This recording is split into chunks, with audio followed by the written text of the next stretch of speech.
네, 안녕하세요. 반갑습니다. 박한쌤입니다. 네, 여러분들하고 이렇게 다시 또 뵙게 돼서 너무 즐겁고 반갑네요.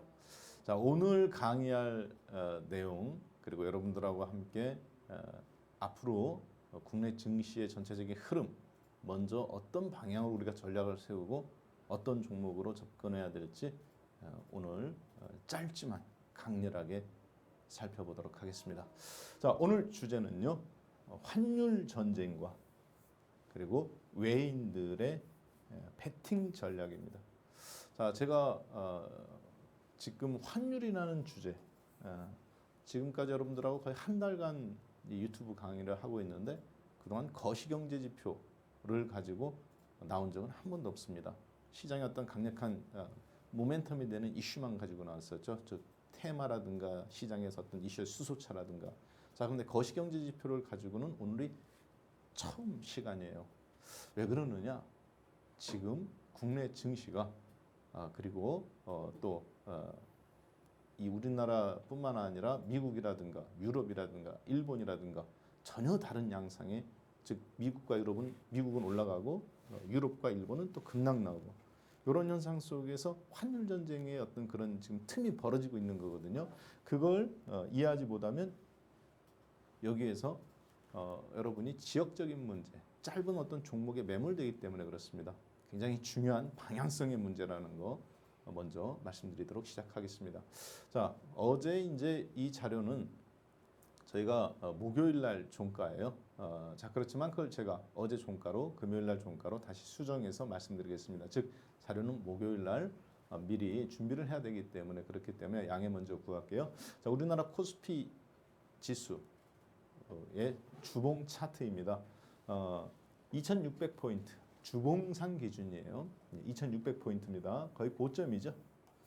역사상 고점, 약 3년 전에 2018년도에 있었던 지점입니다. 자, 그리고 나서 코로나 지수까지 이렇게 쭉 내려오죠. 주봉입니다. 일봉이 아니라. 그리고 다시 2267포인트까지 이게 이제 목요일 날, 그리고 금요일 날은 2249포인트.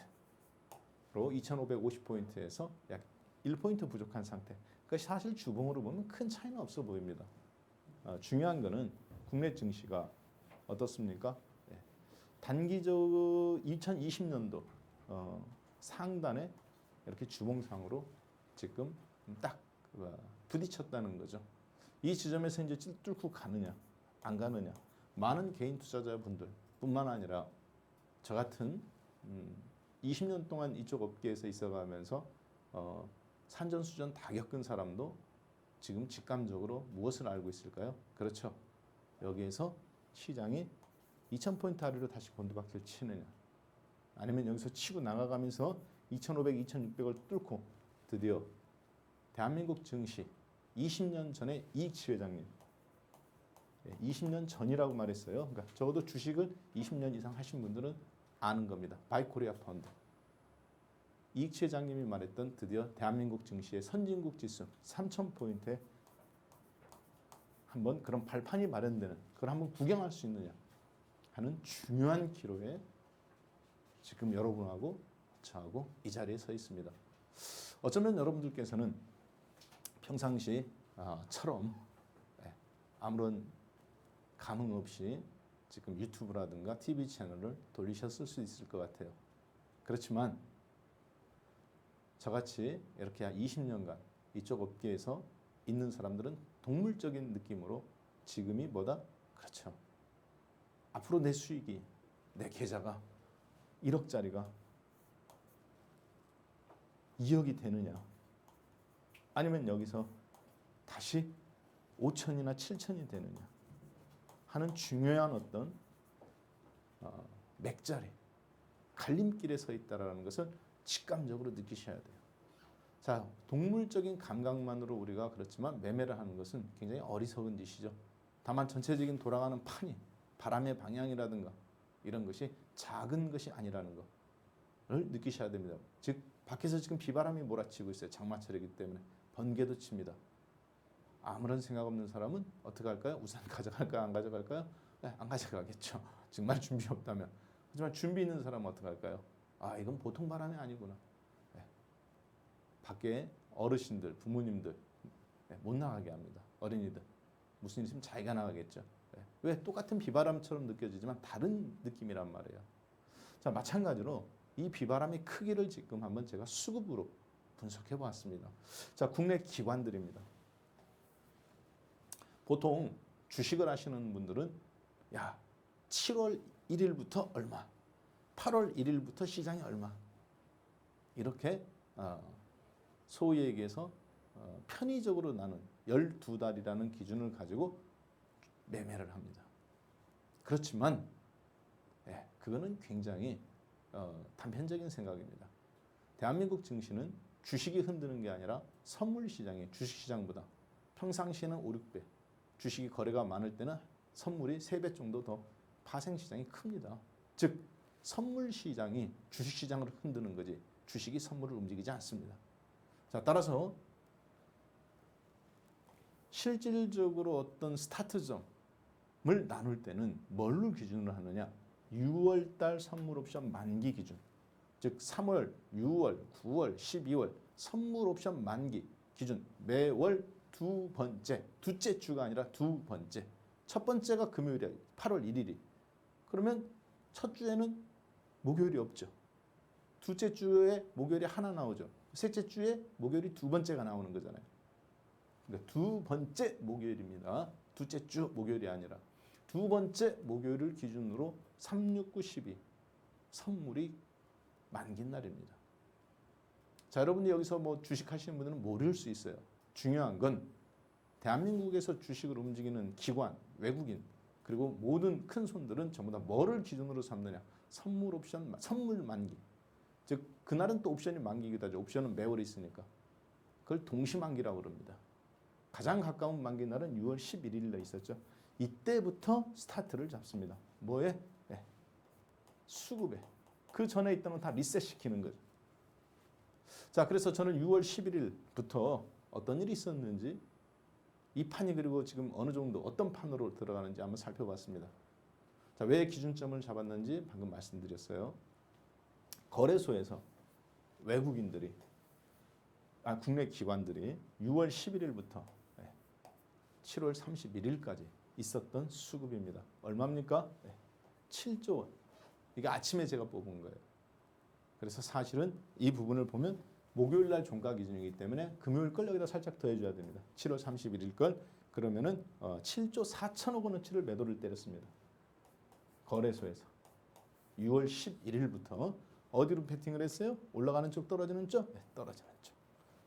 코스닥은 1조 3천억 좀 넘게 그리고 선물은 22,000개인데 좀 이제 정리를 했어요. 그래서 19,000개 19,947개 금액만 기억합니다. 1조 3,700억. 자, 7조 4천억 그리고 1조 3,700억 두 개를 더하면 한 8조 8천억 정도 되겠네요. 그렇죠? 그냥 우리 코스닥 빼고 9조 원이라고 생각하겠습니다. 왜? 거래소 종합주가지수 주식 거래소 종합주가지수 200개 지수를 활용한 선물 코스피 200이니까 어차피 거래소급만 갖고 한 거예요. 얼마요? 8조 8천억. 언제부터? 6월 선물 옵션 만기 날부터 9조 원을 하방 포지션으로 잡고 있습니다. 누가? 외국인이? 아니요. 국내 기관이. 자, 주식을 하시는 분들이 많은 그런 이야기를 합니다. 종목이 우선입니까? 시황이 우선입니까? 여러분이 아무리 좋은 종목을 갖고 있었다 하더라도 2000포인트에서 1500포인트까지 3월달 급락 나오는 코로나 지수에서 여러분 종목이 플러스를 낼 확률이 높을까요? 마이너스를 낼 확률이 높을까요? 그렇죠. 마이너스 낼 확률이 높습니다. 그걸 뭐라고 그러느냐? 그래서 시장이 우선이다. 종목이 시장을 이길 수 없다. 자, 물론 그걸 탑다운 방식이라고 합니다.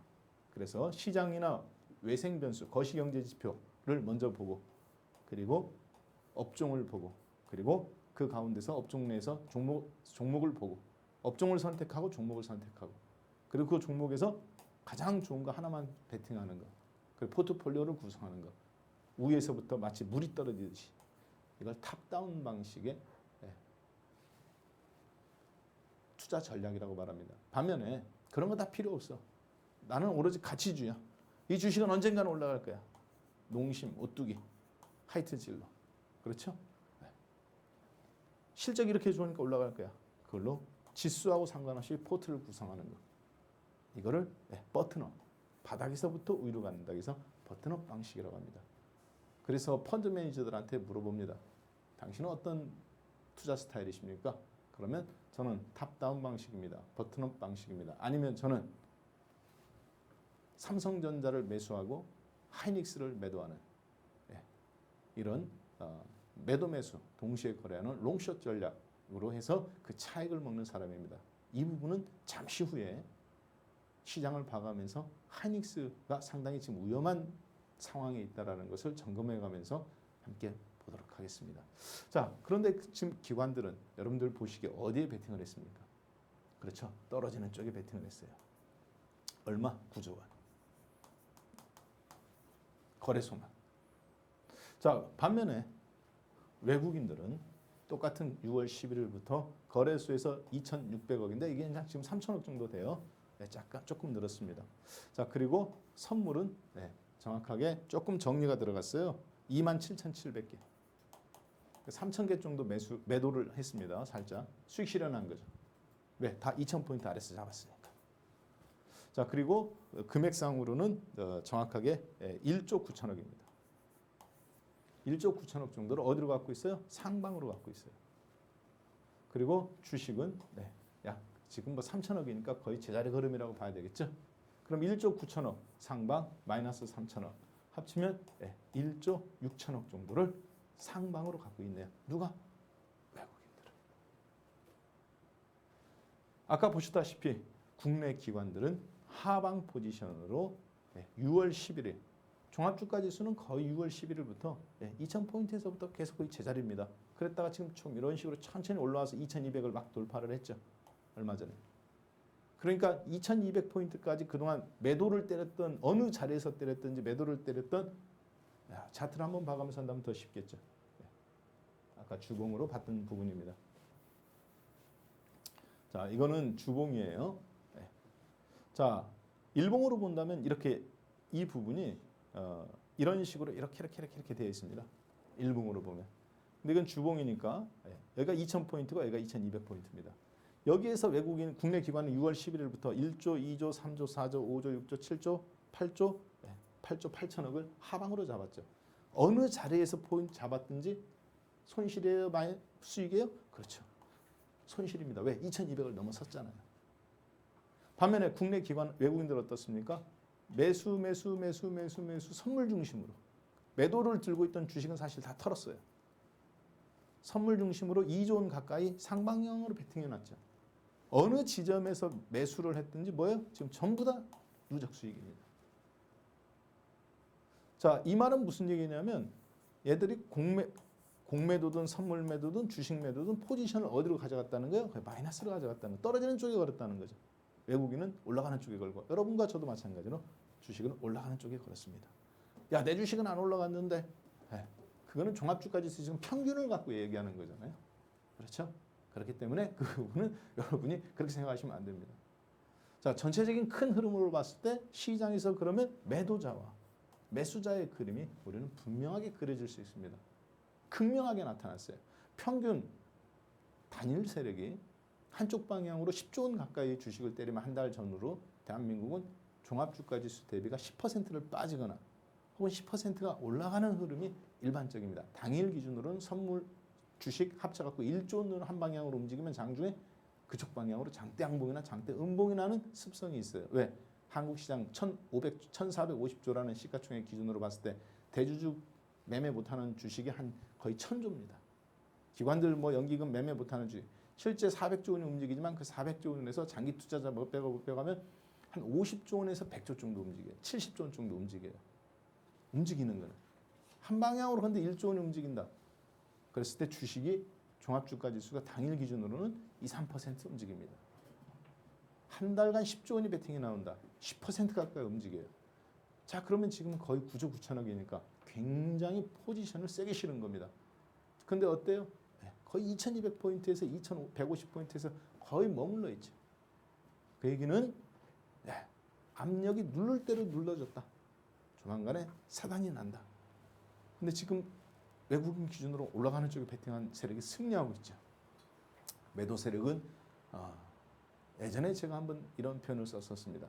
일주일 전에.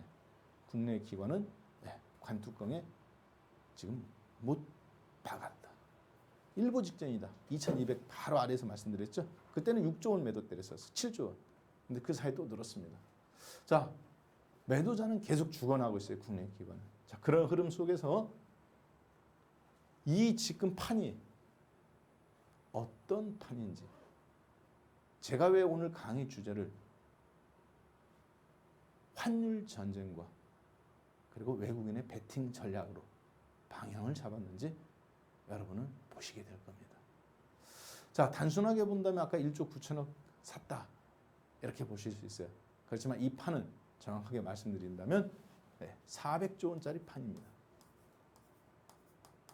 맥스 400, 적게 250조 원짜리 지금 판돈을 놓고 외국인들은 한국 시장에서 베팅 전략에 들어갔다. 이렇게 보시면 돼요. 이 흐름을 이해하지 못하면 여러분들이 이 시장에서 지금 내가 서 있는 어떤 쓰나미 앞에 내가 서 있는지 이해하지 못하고 작은 수익률에 만족한다거나 혹은 엉뚱한 데 가서 지금 놓을 수가 있어요. 먼저 큰 돈의 판을 보고 현재 어떻게 움직이는지 코스피가, 그리고 외국 국내 기관은 떨어지는 쪽에 외국인은 올라가는 쪽에 왜 걸었는지, 그리고 앞으로 어떤 식으로 시장이 진행될 건지 보시면 되겠습니다. 자, 우리나라 코스피 종합주가지 있습니다. 목요일 기준이에요. 시가총액입니다. 거래수만 기준으로 1,480조 원입니다. 자, 근데 지수가 살짝 밀렸기 때문에 이게 1,468조 원으로 살짝 줄어들었습니다. 1,480조 원이. 자, 외국인 보유 비중은 514조 원에서 510조 원으로 줄어들었습니다. 왜? 지수가 살짝 밀렸으니까. 대한민국은 거래소 시가총액이 1,468조입니다. 금요일 기준으로. 몇 포인트? 2,249포인트 기준으로. 1,468조 원. 외국인이 얼마 갖고 있어요? 510조 원. 그 중에서 3분의 1 이상 갖고 있죠. 자, 그런데요. 지금 보시는 빨간색. 이거는 뭐냐면 보시는 빨간색은 종합주가 지수. 방금 보셨던 코스피 종합주가 지수입니다. 빨간색은. 코로나 때 급락 나왔다가 2200에서 그리고 지금 쭉 치고 올라왔죠. 반면에 아래쪽으로 보시는 파란색은 환율입니다. 원달러 환율이에요. 자, 여러분이 보시는 것은 가운데를 제가 나눠봤습니다. 어떻습니까? 버터플라이 같죠? 한쪽에 물감을 칠하고 종이를 딱 접었더니 반대편에도 비슷한 그림이 똑같은 모양이 생기는 거. 데칼코마니라고 그러죠. 자, 이걸 뭐라 그럽니까? 전문 용어로 정의 비율이다. 즉 한쪽의 그래프가 올라가면 얘도 같이 올라가는 거예요. 반대로 한쪽이 떨어지면 그쪽은 또 거꾸로 올라가는 거. 마이너스, 정확하게 반대로 움직이는 거. 그렇죠? 정반대 움직이다. 마이너스를 붙이면. 어떻습니까? 같은 방향으로 갑니까? 반대로 갑니까? 그렇죠. 종합주가 지수가 올라가면 환율은 1,200원에서 1,000원으로 떨어집니다. 반면에 환율이 올라갔다가 쭉 떨어지면 종합주가 지수 급등 나옵니다. 마치 가운데를 쭉 놓고 반으로 접은 것 같죠. 최근 2016년도부터 3년의 움직임입니다. 단기적이니까 그럴 수 있겠지. 지난 10년간의 모습입니다. 서브프라임이 왔던 2007년도나 그렇죠. 2010년도 전후나 그리고 나서 이번에 코로나 사태가 있었던 상태나 아니면 지난번에 중국이 급등 나와서 우리나라 2600까지 올라갈 때 비슷한 패턴입니다. 전혀 달라진 게 없어요. 똑같죠. 변동폭이. 3개월, 1개월짜리도 비슷합니다. 이때만 잘 약간 어긋난 적이 있었어요. 1개월이든 일주일이든 거의 다시 그 지점으로 똑같이 정반합이 비슷하게 움직입니다. 기억하실 것은 바로 이 점입니다. 몇 포인트입니까? 2600포인트. 오른쪽이 종합주가지수. 빨간색은 종합주가지수. 3년 전 2018년도에 있었던 자리죠. 자, 반면에 파란색은 어디입니까? 환율이에요. 왼쪽에 있습니다. 얼마예요? 1,050원 자리입니다. 환율이 1,050원일 때 종합주가지수 2,600포인트입니다. 종합주가지수는 2,000포인트에서 얼마 움직였어요? 30% 움직였네요. 자, 중요합니다. 중요해요. 왜? 환율이 어떻게 움직이냐에 따라 여러분 종목이 지금 30%짜리를 내가 베팅했느냐, 50%짜리를 베팅했느냐 정해지는 거예요. 여러분 종목이 좋아서? 아닙니다. 종합주가지수가 끌고 가는 거예요. 그 위에 내 종목을 나도 올라탈 건지 20% 올라탈 건지 종목을 90% 편입할 건지 세 종목으로 나눌 건지 두 종목으로 나눌 건지 아니면 하나에 집중할 건지 누가 결정해요? 결정은 여러분이 하는 거지만 돈은 누가 벌어줘요? 종합주가지수가 벌어주는 거예요. 자, 잘 봅니다. 2000포인트에서 2600포인트까지 올라갈 때 이 비율이 중요해요. 정확하게 대한민국은 환율에 종속되는 자본시장 구조를 갖고 있다는 거예요. 원달러 환율에 완전히 주식시장이 종속되어 있습니다. 그대로. 똑같잖아요. 3년간, 10년간, 2개월간, 3개월간, 일주일간도 똑같아요. 잠깐 벗어났다가도 금방 회귀합니다. 정부가 무슨 노력을 해도 안 된다는 얘기죠. 자, 주식시장은 자본주의의 꽃입니다. 한 나라의 모든 것이 집중되어 있어요. 그런데 그것이 환율에 종속된다는 얘기는 무슨 얘기냐? 경제 주도권이 대한민국 자체 내에 있다 없다? 없다는 얘기예요. 자, 잘 계속 진행하겠습니다. 2000포인트에서 2600포인트까지 30%가 움직였습니다. 600포인트 움직였으니까. 그렇죠? 종합주가지수가. 환율은 얼마 떨어졌습니까? 1150원, 70원에서 1050원까지 떨어져요. 얼마예요? 120원 떨어졌죠. 11%. 11% 대 30%. 순간 더 올라갔으니까 33%도 장중에 찍었을 수도 있어요. 몇 대 몇 구조예요? 1대 3. 환율이 1 떨어지면 주식은 3 올라가는구나. 환율이 10%, 1200원에서 1100원으로 떨어지면 얘는 몇 퍼센트 올라가요? 그렇죠. 300원 가까이, 주식은 30% 가까이. 2000포인트니까 600포인트에서 500포인트 사이가 움직이는구나. 결론이 나오는 겁니다.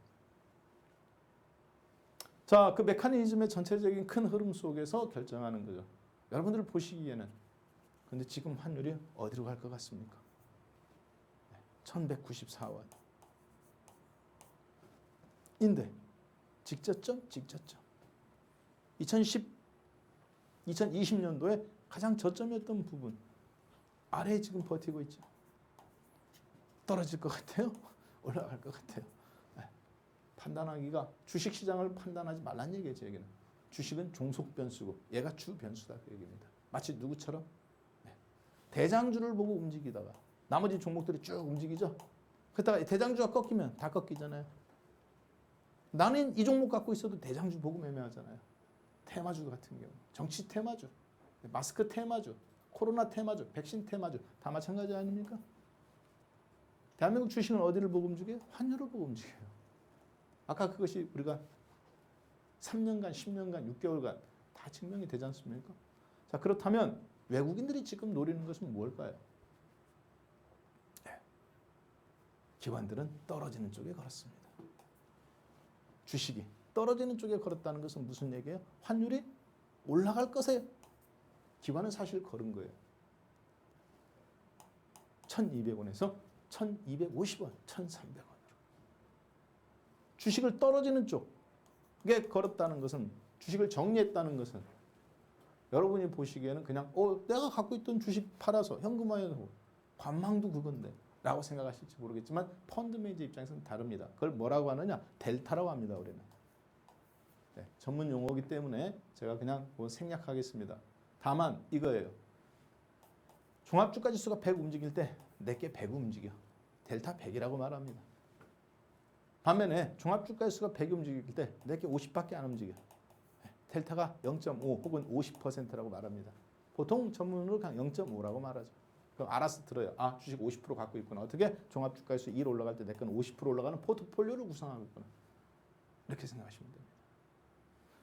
델타를 마이너스로 갖고 있다면 뭘까요? 네. 종합주가지수가 1%, 10% 올라갈 때 내 거는 네. 수익률이 떨어지는 쪽. 그런 종목으로 걸었다는 얘기죠. 그렇게 이해하시면 됩니다. 그런데 주식을 9조 원을 팔았다는 얘기는 결국은 델타를 그전보다 마이너스로 구성해 갔다는 얘기 똑같아요. 소위 공매도를 때렸든지 주식 선물을 때렸든지 그런 개념하고 비슷하게 보시면 됩니다. 그러니까 주식의 단순한 1차원적 개념, 주식을 팔았으면 현금이니까 0이다. 이런 개념이 아니에요. 자, 계속 진행하겠습니다. 자, 그러면 1194원 전후인데 이거는 지금 고점에서 쭉 올라갔다가 과거 쪽입니다. 지난 3년간의 저점이에요. 아까 2020년의 저점은 여기 1194원 이 지점이었죠. 이거는 지난 3년간의 저점. 얼마입니까? 네, 1010원이네요. 1194원에서 1010원까지 떨어지면 거의 15% 이상 떨어지는 겁니다. 그리고 여기 제가 이거 잘못 그렸네요. 예, 1110원이에요.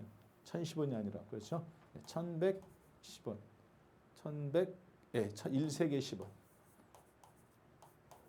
1194원에서 1110원까지. 그러면은 80원이 떨어지는 거죠. 85원 정도. 7% 정도. 지난 3년간의 저점입니다. 반면에 여기는 1054원입니다. 가장 최근의 저점이죠. 길게 본다면 대한민국은 1100원 정도까지, 1000원까지. 바로 이 지점이 노무현 대통령 말기 때 899원 지점입니다. 원화가 가장 강했을 때. 여기서 지금 여러분들이 잠깐 헷갈리실 수도 있어요. 왜 그러느냐? 환율이 1200원에서 왜 1000원으로 떨어지면 원화가 강세라고 이야기하지? 이걸 뭐라고 그럽니까? 평가 절상이라고 말합니다. 올라가야 1000원에서 1200원으로 올라가야 원화가 강세라고 이야기하는 거 아니야? 라고 생각하실 수 있지만 그렇지 않아요. 구매력을 표현하는 겁니다. 무슨 얘기냐? 1달러짜리 햄버거를 구매할 때 환율이 1200원이면 얼마를 줘야 돼요? 1원짜리 1200개 갖다가 던져줘야 돼요. 옛다 1원짜리 1200개. 던져주고 현금으로 준 다음에 1원짜리 1200개 던져주고 맥도날드 1달러짜리 하나 받아먹는 겁니다. 반면에 환율이 1000원으로 떨어지면 어떻게 돼요? 맥도날드 햄버거는 그대로 1달러예요. 근데 우리는 햄버거를 먹기 위해서 1원짜리 몇 개 던져줘야 돼요? 1000원이면? 환율이 1달러에 1000원이면? 그렇죠. 1000개만 던져주면 돼요. 옛다 1000개 받아먹고 햄버거 하나 타고. 얼마 전까지 1200개를 던져줘야 햄버거 하나 사 먹었는데 이제는 몇 개만 던져주면 돼요? 1000개. 햄버거는 그대로 먹고도 몇 개가 남아요? 1원짜리가 200개. 구매력이 좋아졌습니까? 떨어졌습니까? 좋아졌죠. 환율은 1200원에서 1000원으로 떨어졌지만 실질 구매력은 왜? 원화를 달러로 바꿀 때 있죠. 1200개가 아니라 내 거 1000개만 주면 되잖아. 수박 하나 살 때 옥수수 콩 1200개 줬던 거에서 1000개 교환하는 거 똑같은 겁니다. 환율도. 그렇기 때문에 원화의 가치가 달러 대비 1200원에서 1000원으로 떨어지면 좋아진 거예요? 떨어진 거예요? 좋아진 거죠. 평가 달러 대비 평가 절하됐습니까? 절상됐습니까? 절상됐죠. 구매력이 좋아졌다. 그래서 원화가 강세다라고 이야기합니다. 여기에서 많은 사람들이 헷갈려요. 왜? 1200원에서 1000원으로 떨어지는데 왜 원화를 강세라고 그러지? 그냥 우리는 그래서 평가 절상이라고 저는 그렇게 하겠습니다. 그렇죠? 구매력이 좋아진 거잖아요. 자, 그런데 1200원에서 지금 어때요? 1100원까지. 지난 10년간 전후. 여기서부터 우리는 튀어 올라왔어요. 자, 제가 여기서 여러분들한테 하나 질문 드리겠습니다. 무슨 질문이냐? 만약에 아까 우리는 이거를 기억하고 있습니다. 환율이 1200원에서 1000원까지 떨어지면 20%가 떨어진 거죠. 그냥 20%라고 합시다. 실질적인 20%가 안 되지, 살짝 안 되지만 200원 떨어졌으니까. 반면에 그러면 주식은 몇 개가 움직여요? 1대 3이잖아요. 30%가 움직이고 거기서 더 20%가 움직이면 60%가 움직여요. 근데 아까 보셨지만 환율이 지금 어디에 가장 저항이 있었어요? 그렇죠. 이 전 페이지에 보면 최근 3년간은 1,050원. 1,054원이 가장 강력한 저항선이잖아요. 지지선이잖아요. 1,050원. 자, 1,050원까지 만약에 본다면 이 자리네요. 그렇죠? 여기 3년. 10년으로 보면 1,100원이지만 예, 1,000원이 이거 제가 잘못 썼습니다. 1,000원이에요. 예. 1,000원입니다. 1,100원이 아니라 예, 여기 1,000원. 여기 이 자리가 1,050원. 최근 3년 내 저점 1,050원, 10년 내 저점 1,000원. 1,000원까지는 우리가 바라지도 않습니다.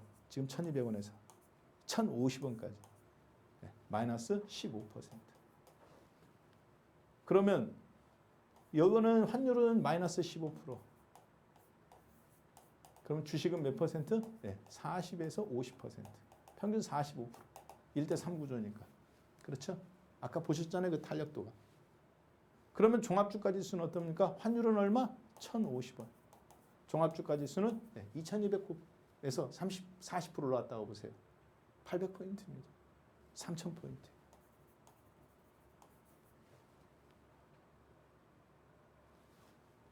자, 여기서 중요한 게 있습니다.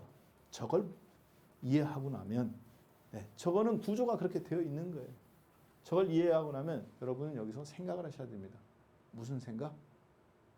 외국인이 지금 대한민국에 뭐를 하고 있다? 네. 불을 지르려고 하고 있는 거예요. 무슨 불? 이런 불. 얼마짜리 판돈이냐? 시가총액 2,250포인트에서 시가총액이 1,468조 원이었잖아요. 외국인 갖고 있는 게 얼마예요? 네. 510조 원. 34% 전후. 대한민국 주식을 갖고 있어요. 자, 주식이 만약에 여기서 3,000포인트까지 가면 40% 정도가 올라가서 500조 원은 얼마로 불어납니까? 그렇죠. 4, 5, 20. 200조 원이 불어나서 700조 원이 되네요. 자, 그런데 환율은 지금 1,200원 전후예요. 1,194원, 1,200원 전. 1,200원 이상에서 외국인들은 다 때렸으니까. 왜? 최근에 1,194원이 최근 3개월에 가장 저점이잖아요. 6월 11일 이후에. 그러면 이 700조 원이라는 돈을 만약에 1,050원. 그냥 귀찮으니까 1,100원이라고 합시다. 계산하기 쉽게. 그렇죠? 계산하기 쉽게. 그럼 700조 원이 지금은 1,200원으로 계산돼야 되겠죠. 근데 만약에 지수가 이렇게 되면 환율은 거의 1,000원에서 1,050원 사이에 움직일 거예요. 700조 원을 달러 돈으로 보낼 때는 환 차익이 얼마가 남아요?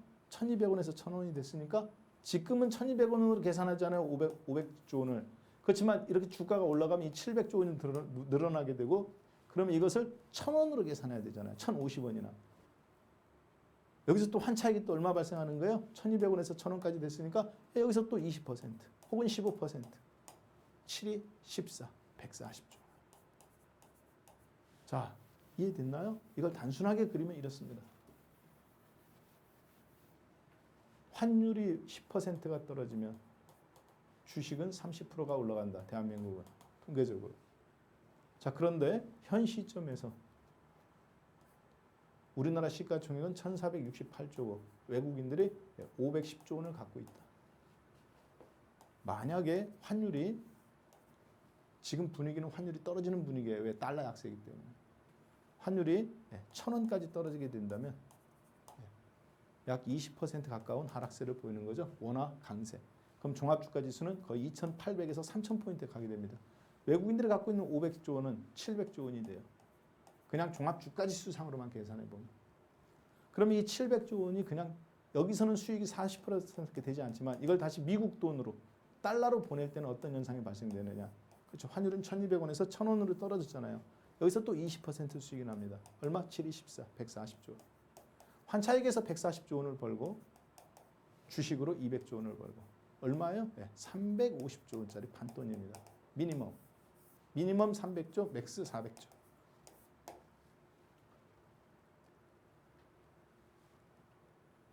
그 희생양으로 지금 누가 걸려드는 거냐? 국내 기관이 8조 8천억을 때리는데 걸려드는 거예요. 첫 발을 딱 플러스로 모든 계좌가 플러스로 됐을 때가 2200포인트 돌파 났을 때잖아요. 외국인이 1조, 2조 원 사가지고 그래봤자 몇 천억 벌었겠어요. 2조 원 매수해가지고 10% 벌어봤자 2천억밖에 안 됩니다. 10% 벌어봤자 2천억밖에 안 돼요. 그런데 예. 이 똑같은 이야기를 제가 우리 회원분들하고 2주 전에 했던 이야기입니다. 우리는 지수가 2200 돌파해서 2600까지 간다고 단기간에 본다. 여러분들 마음 단단히 먹고 앞으로 10년 벌 거를 지금 이번 하반기에 벌어야 된다. 그렇지 않으면 일본처럼 앞으로 우리나라도 10년간 장기 침체가 온다. 지금 준비해야 된다. 그때 당시 2주 전에 이게 얼마였냐면 490조 원이었습니다. 외국인들이 1조 원 주식 사가지고 대한민국에서 어떻게 했어요? 네. 얼마 버는 거예요? 네. 24조 원 땡겼어요. 근데 지금은 이게 이제 500조 원, 510조 원이니까 20조 원 버는 거네요. 1조 원 삼성전자랑 주식 엊그저께 1조 원 땡긴 1조 3천억 땡긴 적 있죠? 네. 앞으로 하루에 1조 원씩, 1조 원씩, 1조 3천 원씩 제가 땡기는 날이 계속 온다고 그랬습니다. 당분간. 준비해라. 그때 많은 분들이, 우리 회원분들이 공방할 때 1000명이 들어오셨는데 웃었어요. 네. 환율 때문에 들어오는 겁니다. 환차익을 노리고. 환차익도 노리지만 주식도 슈팅이 나오고. 물론 외국인이 한 명은 아닙니다. 그렇지만 메이저급은 10명 미만이에요. 어디서 거래 다 주문이 들어와요? 네, 홍콩에서. 몇 시에?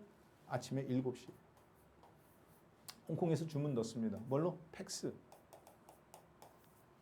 20개 종목 이상 나올 때는 팩스로 나요. 그러면 법인명부 직원이 7시 여직원이 차장님한테 팀장님한테 승인 받아서 이렇게 주문이 들어왔는데 평상시하고 다르게 오늘은 삼성전자가 50만 주 매수 주문이 더 들어왔습니다. 점검 한번 부탁합니다. 오퍼레이터가 10년 이상 된 오퍼레이터가 이야기를 하죠. 그러면 여기 과장급이나 팀장님이 홍콩에 전화를 합니다. 7시 45분.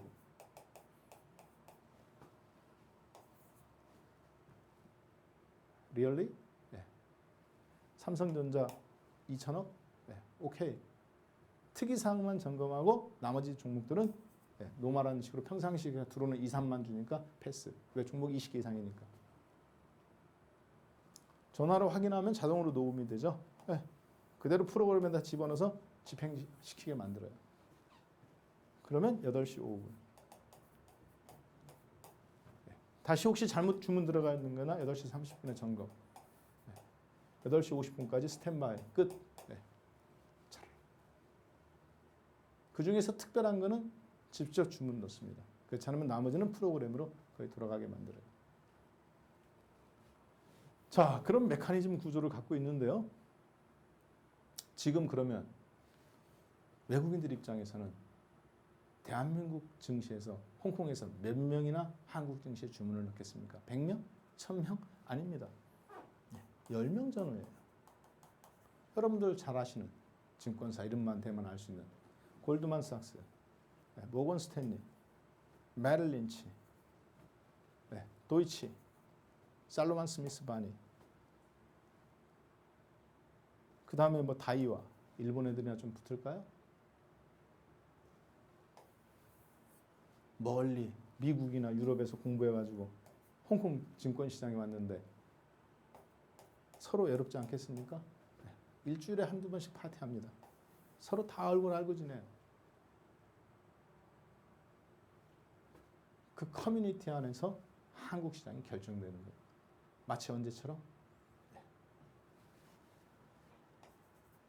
2000년도에 아니죠. 1998년도 리만 브라더스, 지금은 없어졌죠. 증권회사 한 직원이 친구들한테 이메일을 쏩니다. 단체로. 왜? 핸드폰이 없던 시절이니까, 스마트폰이. 뭐라고 이메일을 보내요? 네. 한국 신용평가 절하에 해당된다. 주식 전부 다 셀. IMF가 거기서 촉발된 거잖아요. 네. 그대로 일주일 있다가 스탠앤푸에서 한국 신용평가 절하하고 단기 자금 대출 막고 회수하고 부채 비율 200% 이상 됐던 대기업들 3개월짜리 당좌예금 CD 그 다음으로 연장이 안 되는 거죠. 마치 뭐처럼?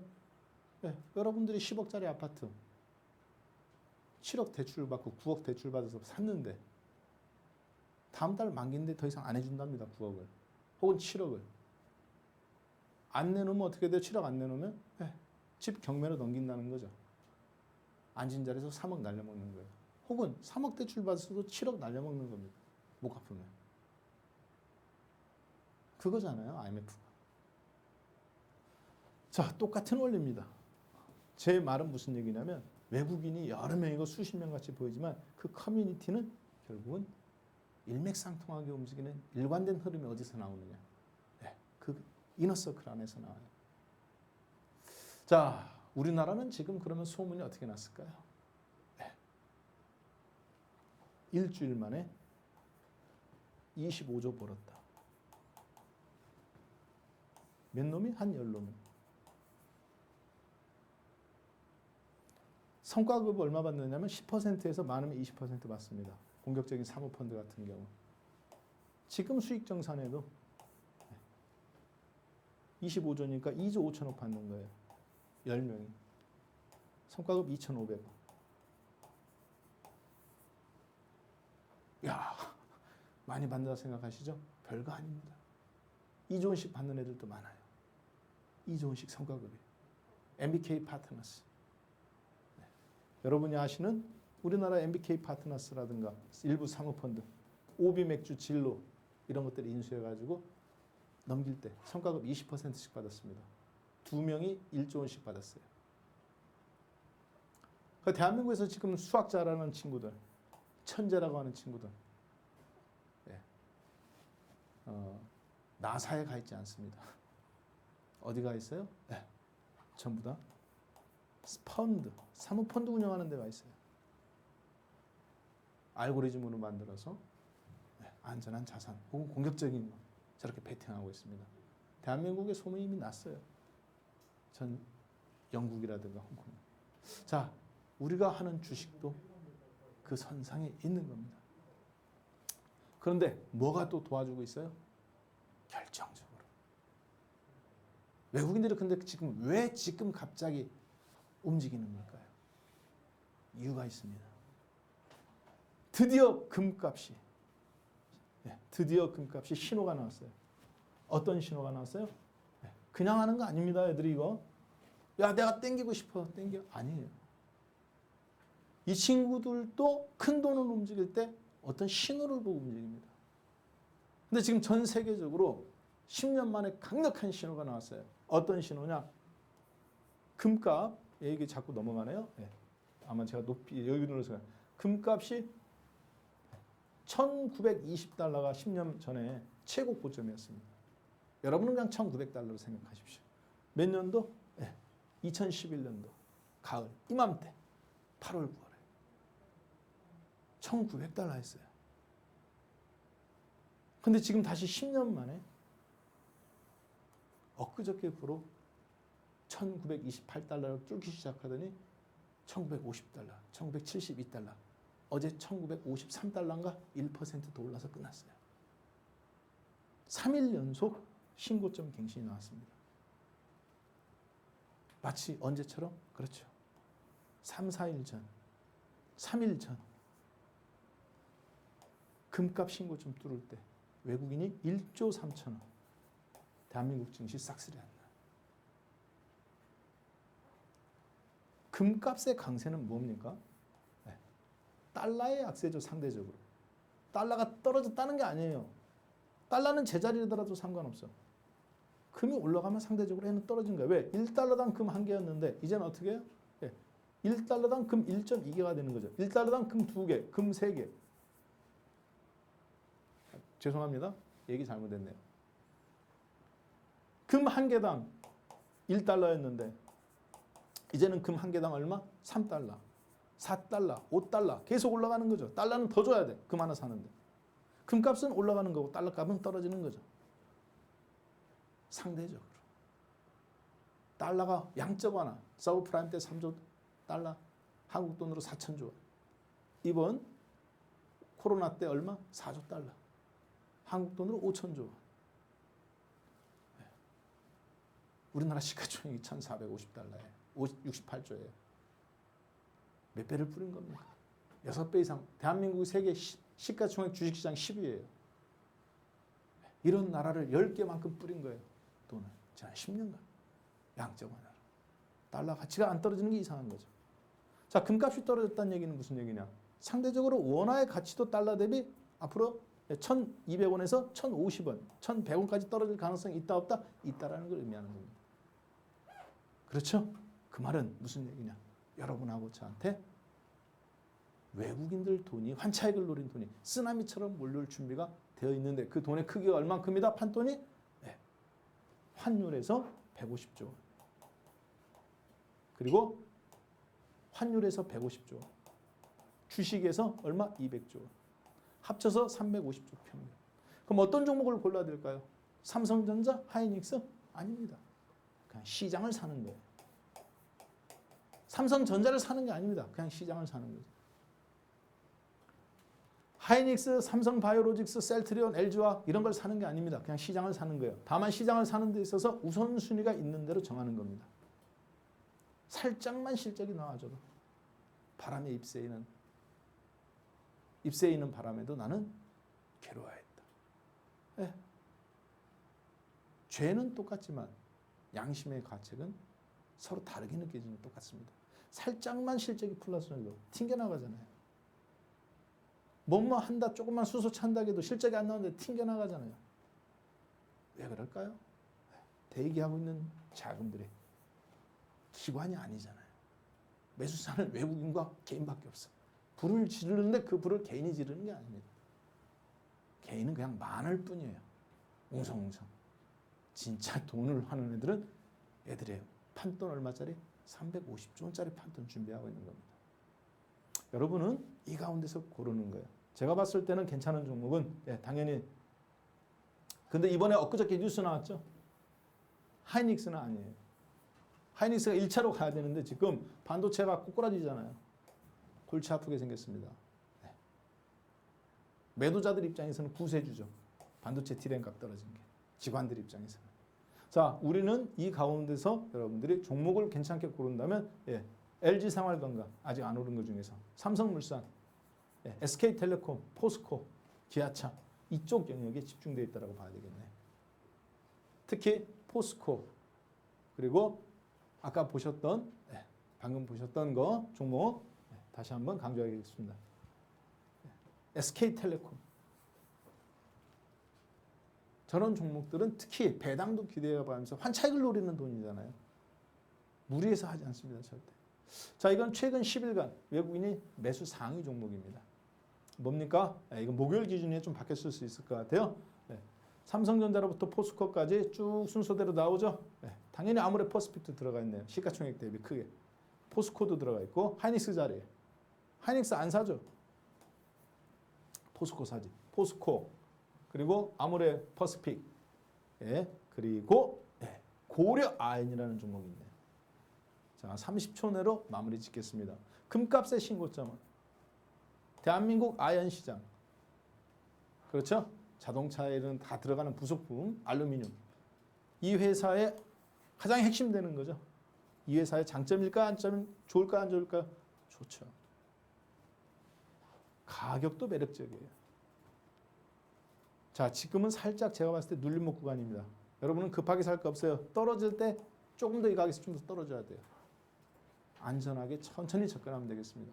자, 여기서 못다한 종목들에 대한 이야기는 제가 일요일 밤 그렇죠? TV 방송 나가면 지금 거의 동시간대일 겁니다. 10시 10분부터 종목들 같이 나머지 종목들 살펴보도록 하겠습니다. 자, 이 거대한 환율 전쟁의 쓰나미에 여러분은 좋든 싫든 지금 초대장을 받고 이 자리에 서 있는 거예요. 주시장에 있다는 것은. 그 초대장이 여러분들한테 어떤 초대장인지 알지 못하고 참석하는지 찢어버릴 건지 아니면 그 자리에 함께 할 건지 외국인들의 답에 이제 종목으로 우리가 응답할 시간입니다. 오늘은 여기에서 여러분들한테 초대장을 저도 던져드려가면서 마무리 짓도록 하겠습니다. 네, 고맙습니다.